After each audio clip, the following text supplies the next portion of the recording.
హైదరాబాద్ మాసప్ ట్యాంక్లోని రాష్ట్ర ఎన్నికల సంఘం కార్యాలయం వద్ద మాజీ సర్పంచులు ఆందోళనకు దిగారు.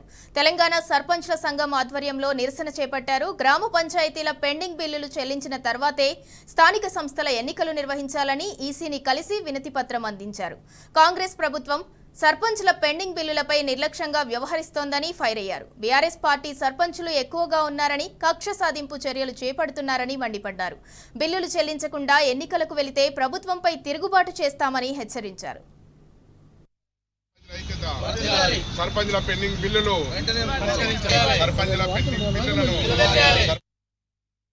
రాష్ట్రం ఏర్పడ్డాక గత ప్రభుత్వంలో కేసీఆర్ గారు గ్రామాలలో అభివృద్ధి పనుల్లో ఎట్లా ఉన్నాయంటే ఎక్కడ భారతదేశంలోనే గుర్తించే విధంగా సర్పంచ్లను గ్రామ పంచాయతీలో అభివృద్ధి పనులు చేయించిన కేసీఆర్ గారు ఆయన హయాంలో మేము చేసిన సర్పంచులుగా మేము గొప్పగా ఫీల్ అవుతున్నాం.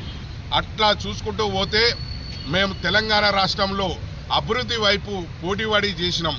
కానీ అట్లనే పోటీపడి కూడా డబ్బులు ఖర్చులు పెట్టి అభివృద్ధి పనులు చేసినాం. ఆ చేసిన పనుల బిల్లు దాదాపు ఇప్పటికి 4 ఏళ్ళు సర్పంచ్ల కాల పరిమితి అయిపోయి 4 నెలలు అవుతుంది. 4 నెలలు అవుతున్నా కానీ ఈ ప్రభుత్వం సర్పంచ్ల బిల్లులపై ఎటువంటి స్పష్టత ఇవ్వలేదు. కాబట్టి ఇవాళ మా సర్పంచులు అక్కడ రాష్ట్రంలో ఉన్న సర్పంచులు ఆర్థిక ఇబ్బందులతోని కొంతమంది కుటుంబాలు కూడా చిన్న భిన్నమవుతున్నాయి. ఆ విధంగా మేము ఆర్థిక ఇబ్బందులు ఎదుర్కొంటున్నాం. ఇప్పటికీ గ్రామ పంచాయతీ మళ్ళా స్థానిక సంస్థల ఎన్నికలు పెడతామంటారు. మా బిల్లులు అట్లనే ఉన్నాయి, మాకు ఇవ్వలేదు.